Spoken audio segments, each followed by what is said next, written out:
This is the first of the Veganers question and answer time, so this is an opportunity for you to ask any questions about veganism. So what I'll do is, if you've got a question, I'll just come over to you with the mic so you can ask the question, and then I'll see who on the panel is going to take the questions. So just to introduce, we've got Julie, Amanda, Vita and Rob. Okay, so who wants to start? Who's got a question they would like to ask? And it can be about anything. Any questions? It's always daunting if you're the first one. Yeah, perfect. Do that first. Okay. Hello, that's fine. Hi, I'm Rob Masterson. I'm a volunteer actually for the Vegan Approach, and I've been vegan for 5 years. My talk's on at 1 o'clock as well, so if anybody's interested in going vegan, 10 Steps to Vegan, and it's quite a practical guide in the modern day world, how to live vegan, and more importantly, eat vegan as well. So that's me.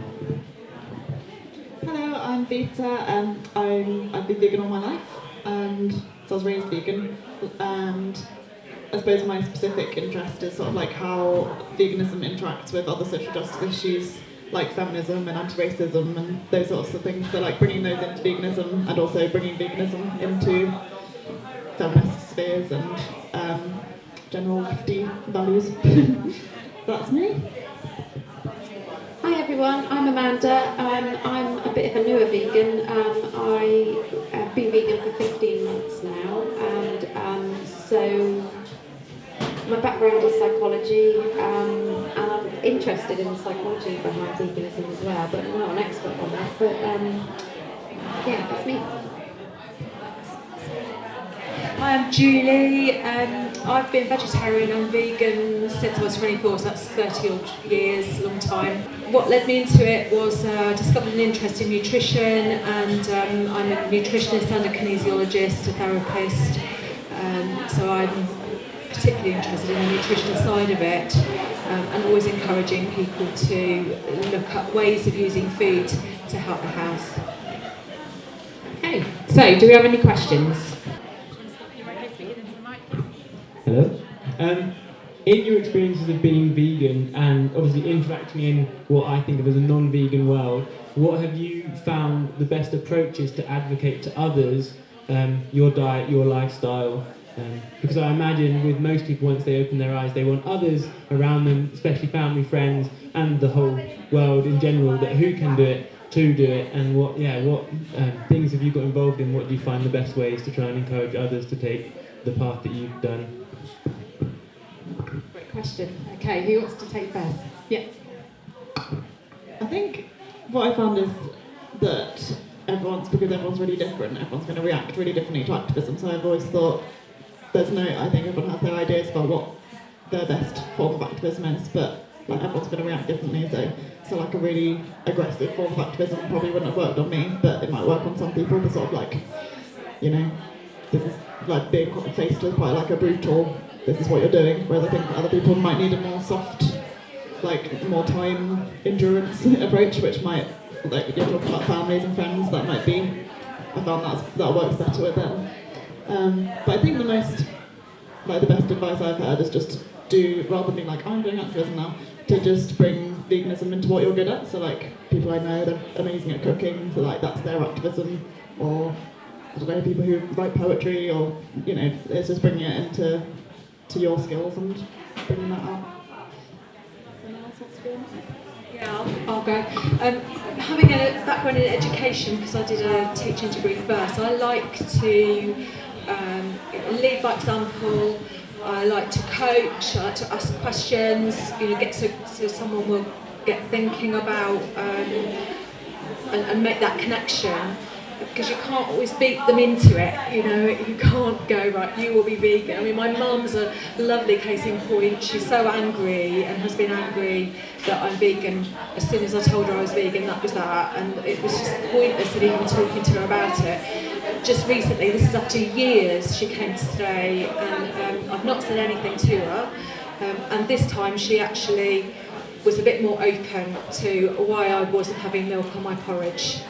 And my sister-in-law was the same. She was starting to ask questions, leading by example, just gradually educating, gradually showing, and it'll be an evolution. You know, you can't just change things overnight. Nothing ever changed overnight. Women didn't get the vote overnight.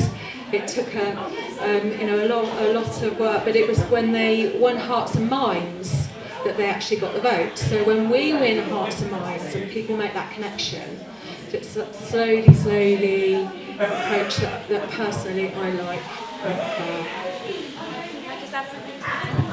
Yes, so echoing what you said, I agree with that entirely, but I'd just also like to add that I find listening helps as well. So you listen to a person and then you find out what kind of things that they're interested in. So they might be interested in more like their personal health or the environment, and so you can kind of talk about those things as well as obviously just the animals. That's all dear to our hearts as well. So I would say, and the other thing is I think people are on a continuum. So some people might be so far removed from veganism, there's not a lot you can do except introduce nice plant foods to them. And then some people are a lot closer, and you can see that what you do might have more of an influence.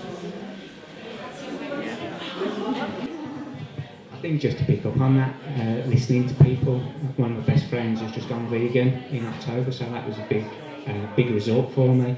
And he's a triathlete, and again it was improving his health and fitness and his performance. And he was saying, I couldn't do vegan, although he had soy milk in his tea and oat milk when he had a coffee. It was cheese for him. And I kept listening to this, and I said, well, Rich, try this, it's in Tesco's, it's BioLife. In October he went vegan. So I think, and for me as well, it's demonstrating to people how easy it is now to be vegan in the modern world. I work in construction, which is quite a male-dominated environment, and have been known for always going for fry-ups and that weren't particularly non-vegan. And I'm vegan. I've been vegan over 5 years now, and I still go for a fry-up. It's just a vegan fry-up. So I think making it as easy for people and demonstrating to others when you go into restaurants how easy it is to eat out. So, Any more questions? Okay, speak. Hi. I've only been a vegan for a year now, and it's just seemed that obviously my eyes weren't open before to veganism, but it seems as if in the last 12 months everything has fast forwarded so quickly, and I just wonder what your opinions were. Am I deluded that it hasn't changed that recently? Or, it seems to me things have sort of really changed in a short space of time. Why do you think that is?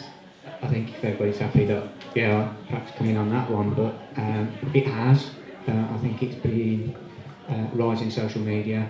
I think mainstream media as well. I think it's good. I think it's positive. I think also as vegans we need to present a positive message about it, and I think that really has, and support the organisations like Animal Equality, like Veganuary, like Viva, that help people and encourage people to transition as well. So I think we're just in really positive times now. I think we're just on the cusp of that wave where I think all four of us would want everybody, the whole world, to be vegan, but I think we've got to be realistic about that as well. So, my greatest success is my best mate, who I thought he was listening. So I think just to demonstrate to people how healthy we can live, and with sports and fitness, that we can not only do the same sports as non-vegans, but actually thrive and look to good role models for that. So. Yeah, I think it's definitely increased in the past 3 years, I'd say. And I really think the conversation has changed as well. I think the conversation in the media particularly used to be really negative and very veganism as militants, as extremists. And I think the conversation's changed now to be, we're talking about the right thing. We're talking about, especially people like Hignett going on, I don't know if you saw that interview, but it's about, I think we've really got good spokespeople now who can bring the conversation back to the animals, which is what we want it to be about, rather than, oh, but aren't vegans weird, or aren't you lacking in no, we're bringing it back to, it's a social justice issue, and I think that's really positive. And it definitely has changed since I can do the, back in my day thing. When I was growing up, we couldn't even get soy milk at supermarkets, you had to order it in, so it's really even just on a purely products available basis has definitely changed. So yeah, positivity. Okay, next question. Is a professional football player in America.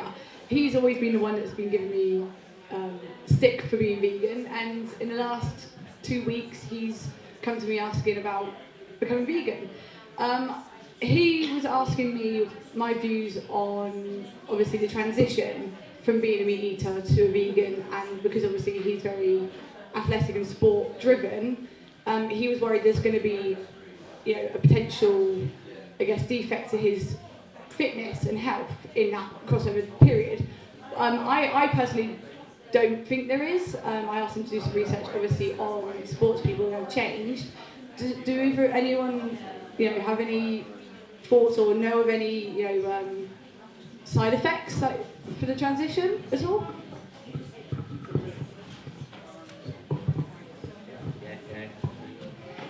Yeah, so there's an NFL player or retired NFL player called David Carter, I think. So if you go on Victoria Moran's Main Street Vegan podcast, he actually did a podcast. So I think it'd be something that your brother could relate to. Rich Roll. So Rich Roll's an Ironman, and he did 5 Ironmans on 5 Hawaiian Islands on 5 consecutive days. He's just done an ultra, it's a swim run race in Norway, and I think him and his partner came, I don't know if it was top, but it was in the top 10 against non-vegans. Yes, yeah, so there are lots of athletes.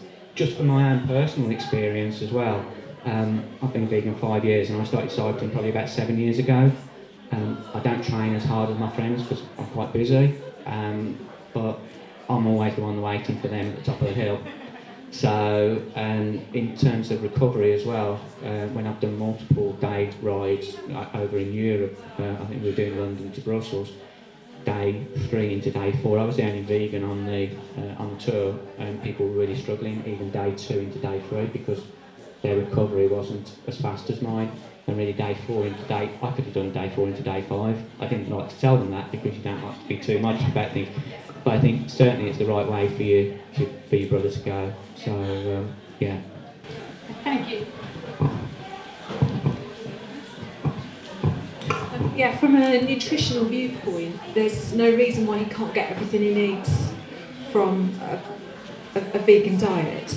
There are anyone who's sporty and needing that amount of calories, you know, you can get it from.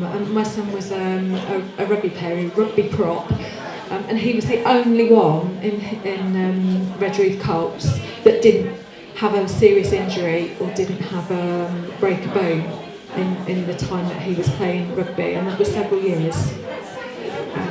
And he wasn't vegan, but he didn't have milk or anything. So we can get everything that we need from a vegan diet.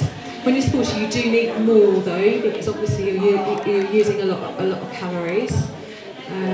So he could use a protein shake in the morning, and there are some lovely vegan alternatives out there. Yeah.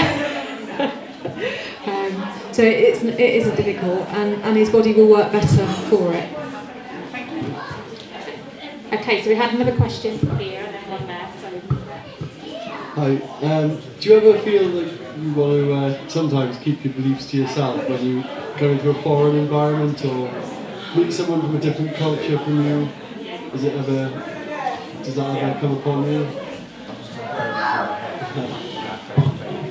I'll start with that as a fairly, new to veganism, although I was kind of veggie before that for a number of years. But initially, while I was getting my head around it all and I wanted to be able to be articulate about veganism, yes, maybe, but no, now I just want to be proud about it and share it with everybody. And if I'm with someone, I'm like just really proud, and I like nothing more than to go into a restaurant and say, well, what are your vegan options? And I think it's, when you're new, it's a kind of transition, because if you've got people that are less than receptive, and you want to make sure that you can really talk to them about it, you might want to take a little bit of time where kind of reading up on it or whatever. But no, for me, I just want to shout about it now.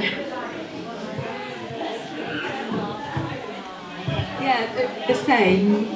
Now, if I'm going to eat in a restaurant with groups of friends, because I don't want to be seen as the vegan that doesn't go out and be social and be, you know, some vegans won't go and eat in an omnivorous place, but I will do that because for me it's important to firstly create a demand.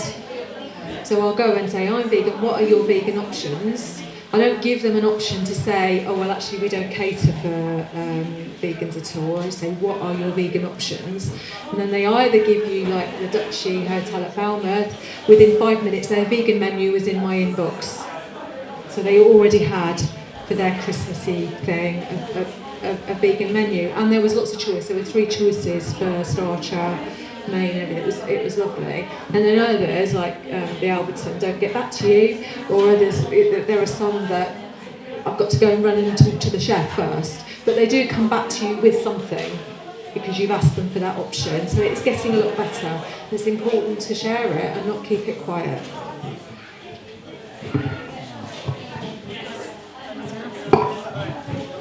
Yeah, I suppose in answer to your question about do you ever feel, I guess you were saying, do you feel sort of silenced about it and quite like you want to keep it not to be, is that your question? Yes, when you like meet new people or suddenly come across someone who's from a different culture and you may not know where your common grounds are, you might not always want to just bring vegan out to the forefront. You might just feel like keep it quiet for a bit. I was wondering if that ever happens to you. Yeah, well, I understand that about, so I guess you were saying respecting other people's, other people's different cultures and different, like how they might feel differently about it. I suppose, I think if I'm understanding it right, I suppose personally, like I could be very different in different situations. I can be doing activism and very visibly loud about veganism and very challenging people on the street about it, but in different situations, I understand that it's very hard to be forthcoming about it, and it's always difficult being the non-dominant group, I suppose, and vegans are that. So that can always be difficult. Just to really amplify what everybody else has said, I think if you don't perhaps put that message out there, hotels, restaurants won't get that idea that there are vegans out there, and believe it or not, we do like to go out to eat. In terms of going out with people at work as well, my boss came to me in Manchester the other day. He said, we're going out next Thursday night, where would you like to go, Rob? So that was after 5 years of me being vegan and me and him working together. And I said, let's go to Las Iguanas down on Deansgate. He said, you sure? I said, well yeah, let's go there. Believe it or not, they've got a vegan option. So everybody else could go out. We could go out as a team, 6 of us, and everybody could eat, and I could have a vegan option. So I think I was respecting what they wanted to do, and they just wanted to go out for a Mexican meal. But yeah, it suited me as well, and also demonstrated, well, yeah, Rob's not awkward to go out with because he's vegan.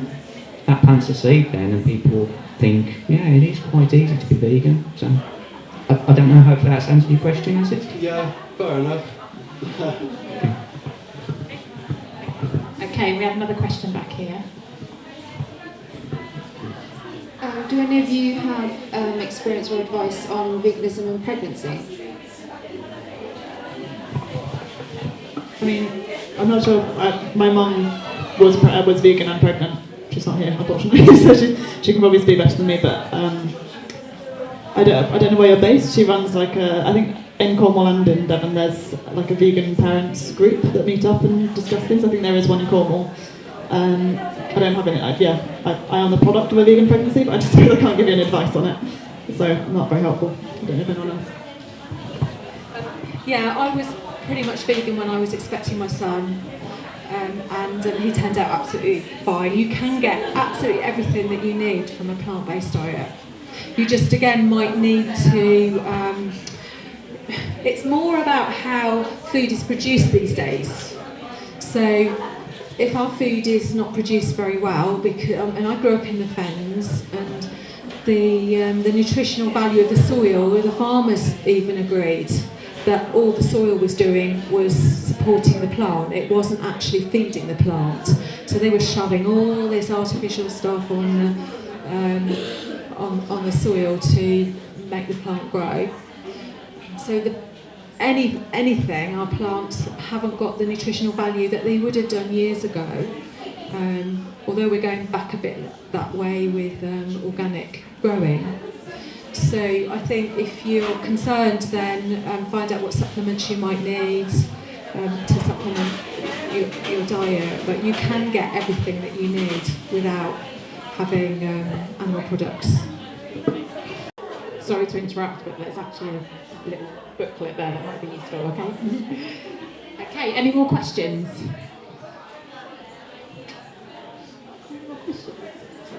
Okay, cool. Hello. I was just wondering how you all feel about like the really highly processed vegan food that is now available very easily. Yeah. Sorry, in terms of health. Okay, I'll start with that one then. It's not great to have lots of processed foods.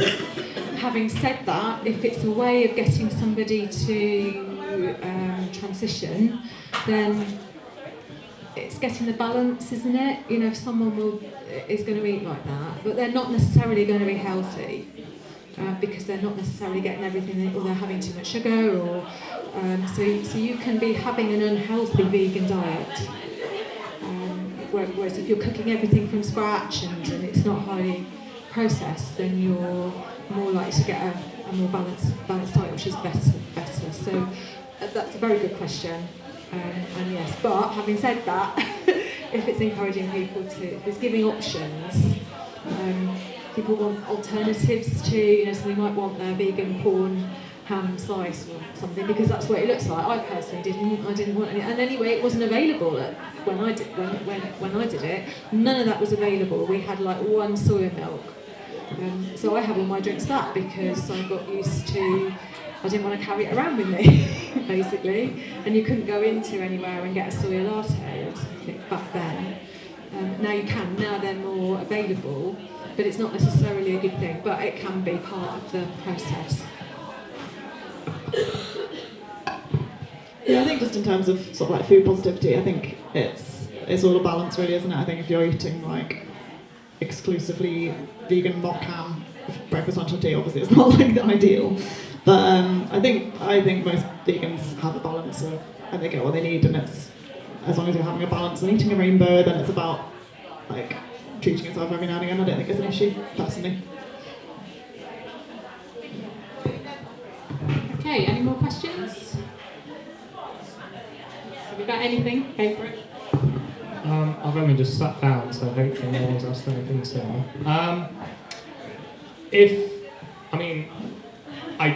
People might ask questions, like, oh, so you're vegan, and they'll always have an argument against your argument because they believe so strongly, apparently they believe so strongly in the idea of eating meat. Is there anything you found that people haven't got an answer for? Or it's weird because obviously how anybody could say treating animals badly is okay. It can't be justified, but people seem to be able to justify it. So what I'm saying is there anything that you've found you've been able to say that has actually just made somebody go, oh, actually, I haven't got a reasonable answer for that at all?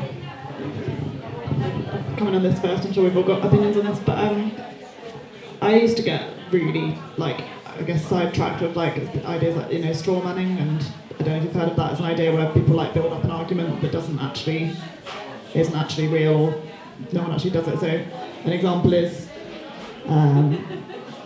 vegans don't care about human rights, and that's a complete straw man because I think a lot of vegans do. So that's used as, I care about more about humans than I do about animals, and that's used as justification. And I think the thing I found is that the first thing is that everything that they say is trying to justify something that, as you say, isn't justifiable. So seeing once you see them as justifications rather than something that they actually believe. It's all come out of their insecurity, it's all come out of, I think people are uncomfortable with eating meat, and that's where it's coming from. So I think once you recognise that, you can sort of deal with that as like a surface exterior rather than what they actually think almost. And I think I've learned to not get taken down these sort of weird hypothetical mazes that they take you down. You know, where they're like, if you're on a desert island and the chicken couldn't feel pain and you honestly had nothing else to eat, not even what the chicken was eating, like, I think I found that it's just useful to say, like, oh, that isn't how we get our meat. I'm not going to do that. Let's focus on what's happening. And to always try and bring it back to what we know is the important thing, which is, well, they have vested interest in their lives. We don't need to do it, so if it's not necessary, all of this is, you know, unnecessary death, we call that murder.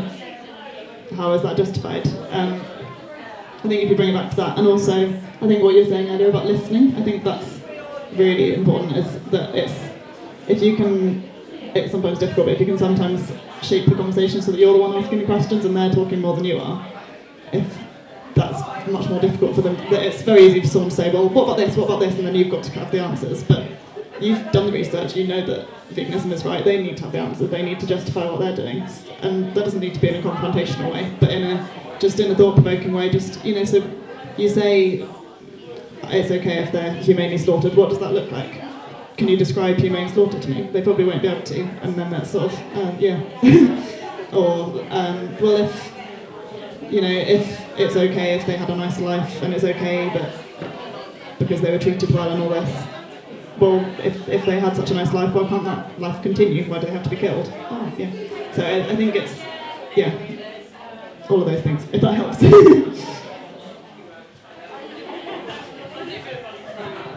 I approach it in a way. I mean, I've been vegan 5 years now, and my friends and family don't really challenge my views and opinions, and it's quite nice. People now friends and family who are non-vegans, they go, wow, Rob, you know, there's a new restaurant in Manchester opened up, or they're actually posting things on my Facebook feed.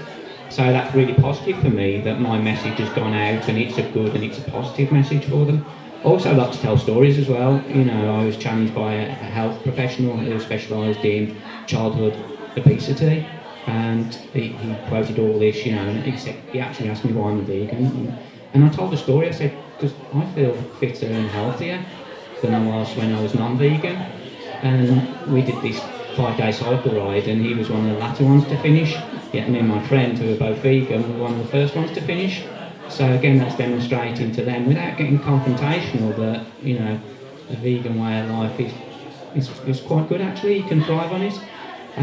So yeah, it's just about the stories, and also a bit of activism. If you go to a family do, or a friend's do, that you know there's not really going to be any vegan options there. Activism for me and my partner is taking along food that we've prepared or food that we've made, and believe it or not, you know, vegan food is quite tasty, and non-vegans perhaps go for it before the vegans do, and leave the vegans with no food at these functions. So I think it's to approach it in an empathetic way, because perhaps apart from Vita, a lot of vegans haven't been vegan from birth, and I think that's perhaps what we just need to remember. We've been in that situation. So I don't know if that answers your question. I like to turn it around, so to get them thinking, ask them questions. So have you thought about what you sort of said? Because then they start to wake up. You can gradually coach somebody rather than saying this is what you should do, or well, this is what I think, or, you know, it's not what I think, it's what you'd like someone else to think. So if they can make those connections themselves, then they're far more likely to change the way they do things. And even if it's just not having milk with their tea, or not, it's just one little step that you can get them to do by asking them, have you thought? Okay, any more questions? I think we'd like to know what alternatives do we have to something like cod liver fish oil, is that right? Because I have a lot of flax in my muesli in the morning, that sort of thing, but I'm just wondering, can I get all my amino fatty acids from other stuff? Does that make sense? You get that, Julie? So it's about whether we can get all the omega oils, the lady saying. Yes, flax is a great way. If anything, it's better. Because if you have like even Primrose oil or something like that to get your omega 6s, and then you have fish oils to get your omega 3s, they counteract each other a little bit if you take them as individual supplements. If you get them from flax, they're all in one. So it's the best way of doing it. You will get everything that you need from your essential fats. Now did you mention amino acids as well? I didn't quite hear what you said. Yeah. Did you? About the amino acids. Amino acids. Yeah. Okay, so with amino acids, you've got essential and non-essential amino acids. So some of those you will make, the non-essential ones, you will make in your body. To do that, you need your essential amino acids. Now you can get all of those from plant-based foods, but you need to mix. So you need to have your nuts and seeds, you need to have your grains, and you need to have your beans. And if you have combinations of that through the day, then you will be getting all the amino acids that you need to make your non-essential ones. Is that okay? Yeah. I just wanted to say as well, this is a question for you, Julie, really, but related. So I've heard that the fish eat the algae, so if we eat the algae, then we can get the stuff that they would have had. So is that something you recommend? Yeah, definitely. We cut out the middleman. We don't need the animal as the middleman at all. So we don't need the cow to get the nutrients from that, because all that's done is convert a plant that they've eaten into protein. So you don't need it. Cut the middleman out. Don't need it. It was about algae. Yes, yeah. It's very individual though. So in my nutritional practice, I'm working with all sorts of people with all sorts of conditions. And I could have 6 people with arthritis or a skin condition or something. They'd all be on different variations of a diet. So it's about finding out what suits you. So algae might not suit somebody. I don't do very well eating seaweed. I don't do very well eating soya, but I do very well eating beetroot because of the conditions that are going on in my body, my health thing. So I have a thyroid problem, and I eat lots of beetroot and eat licorice or drink licorice tea, and that deals with my thyroid problem. But if somebody else who had high blood pressure, for instance, it wouldn't be very good for them to have licorice because it pushes up your blood pressure. So it's all about finding what suits you and learning to listen to your body and knowing what it needs. And once you start doing that, then you'll eat the right foods for you. Okay, any more questions? Yeah? Okay, seaweed, do we need it? Lots of it. Well, it's all part of a balanced diet. We need everything. We need all our nutrients. You don't want to overload on one particular thing. But if you've got a condition, so like I have a thyroid condition, so iodine is good for me. And Yeah, it's just saying about, there's been reports, I know there's been some studies around teenage girls not drinking enough milk and not getting enough iodine, so that's been a bit of a story that's out there, that we're not getting enough iodine. I think you have to look at where that has come from. You have to look at whenever there's a story like that. So for some years ago, there was something about vitamin C. So every newspaper had vitamin C all over the front of it. You will get ill if you eat lots of vitamin C. But what happened was they've misinterpreted and we're giving you that misinformation about vitamin C. there'd been some research done, and this guy had said in his research that actually everybody needed vitamin C, probably 2 or 3 grams a day. Everybody needed vitamin C. But if you had 100 grams a day, lots of thousands of grams a day, then that isn't going to be very good for you. So they'd launched onto that, and it was that got spread all over the newspapers. So everyone was stopping taking vitamin C because of that. So I think it's a question of looking at the research. Where's that come from?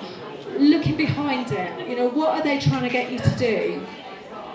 And if they're saying, you need lots of milk because, actually, do you really look at the rest of the evidence?